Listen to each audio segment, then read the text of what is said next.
We're going to start with our skit. We did a skit on the dating game, and this is going to talk about some alternatives to self-disclosure that we'll cover later in our presentation. And go ahead.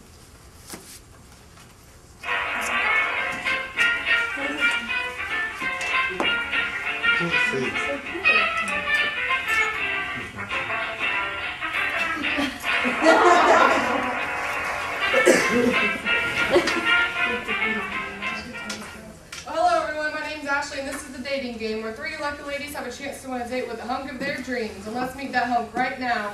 Dirk Dinglehopper. Yes, you are. You get your questions ready? I've got them. Okay. Then you know what that means. Let's meet the lovely ladies. First we have Lolita from Miami, Florida. Woo! That's right, that's me, baby. I'm going to win this thing in about 25 minutes, so don't you worry. You're a feisty one, aren't you? Yes, ma'am. Moving on, number 2 is here all the way from Idaho. Please welcome Janice. You're so charming. You as well. Wow, another lovely lady, number 3. Every man's dream, Pretty Penny. Were you ready to rock, Dirk? Let's do it. Okay. Go ahead. All right. Question for Bachelorette number 1. Ooh, that's me. I'm number 1. All right. If I were on fire, how would you put me out?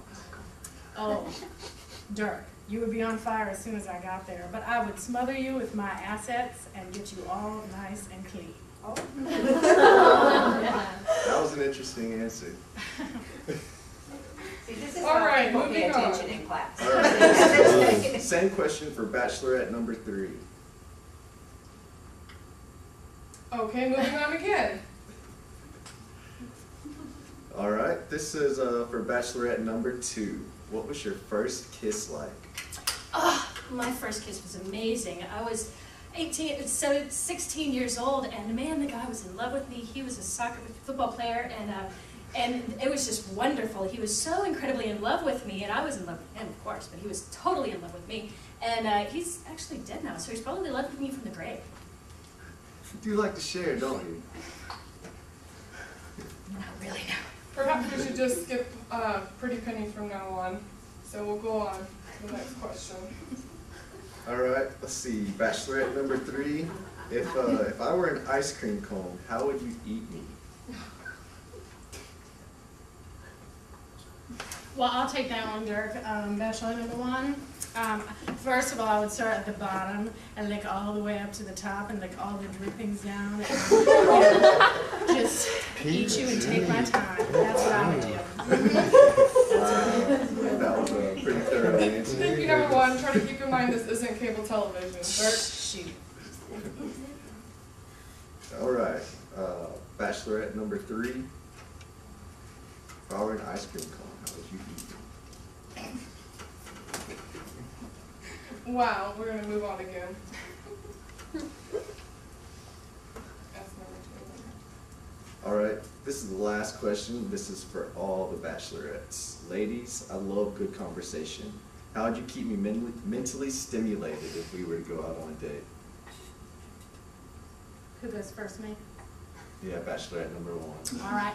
I would not go mental on our date unless you were looking at some other girls, and then I would go totally mental on you, and I would whip that ass. All right, number 2.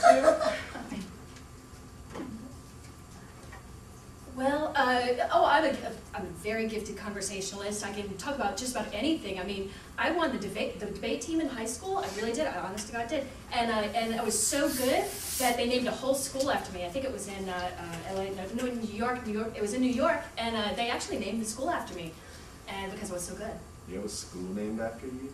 Yeah, you know, Juilliard. You've heard of Juilliard? Janice Juilliard. You know, yeah, that's the one. Well, I'm sorry, Dirk, but those are your choices. So which lady piqued your interest the most? Number 1, she's a little too crazy for me. Can't turn her into a housewife.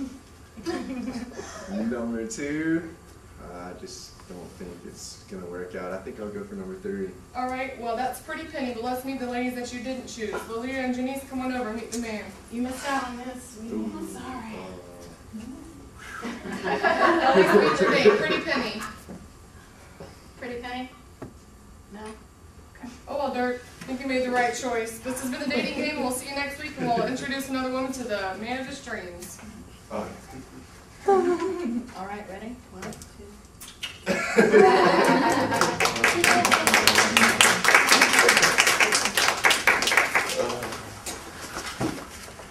So you see how too much self-disclosure would be right. It's often a bad idea. I thought you were gonna rob him, Chad. Huh? I thought you were gonna rob him. Y'all know I had to play the dirt part. I couldn't be dirt normal. Pull off a normal part for myself.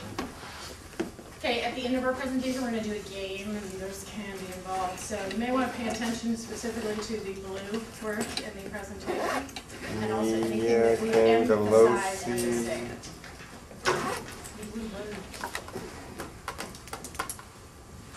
And first, I just want to introduce the members of our group. This is Mia Cangelini, Ashley Coulter, Melody Davis, and I'm Amy Hodson. We're doing Chapter 9, Intimacy and Disclosure and Interrelational Communication. How are humans like porcupines? Borrowing an analogy from philosopher Arthur Schopenhauer, Deborah Tannen explains. Porcupines huddle together for warmth, but their sharp quills prick each other, so they pull away. But then they get cold.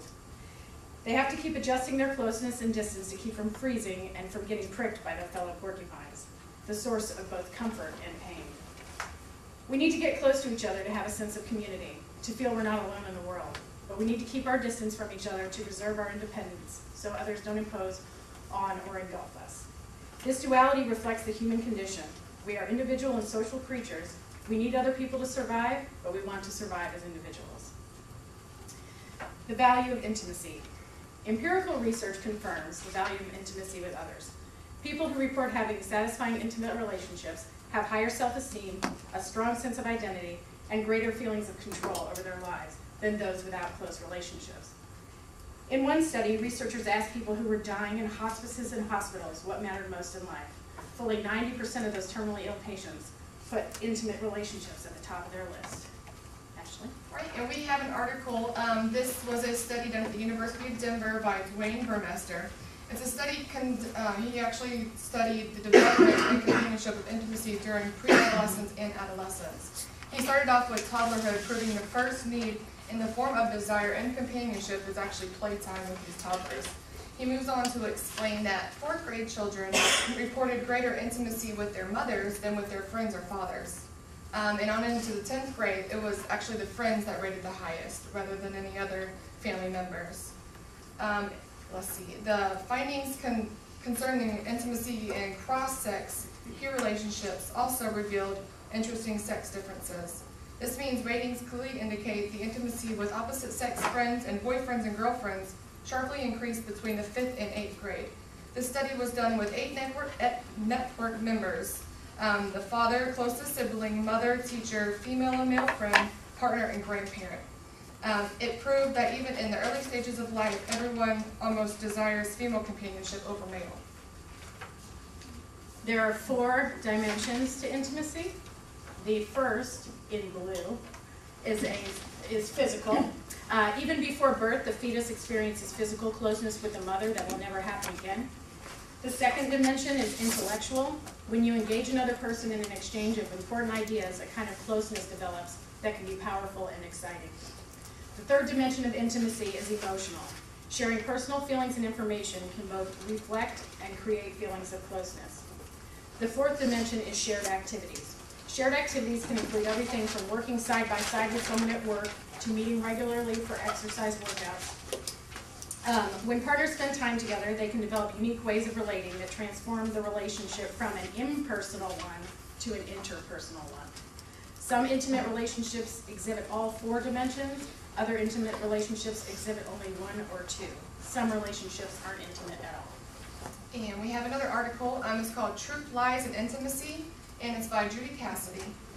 She says that emotions are part of our genetic heritage. Fish swim, birds fly, and people feel. Sometimes we are happy, sometimes we're not. But sometimes in our life we are sure to feel anger and fear, sadness and joy, greed and guilt, lust and scorn, delight and disgust. While we are not free to choose the emotions that arise in us, we are free to choose how and when to express them, provided we know what they are. This is the crucial point of the problem.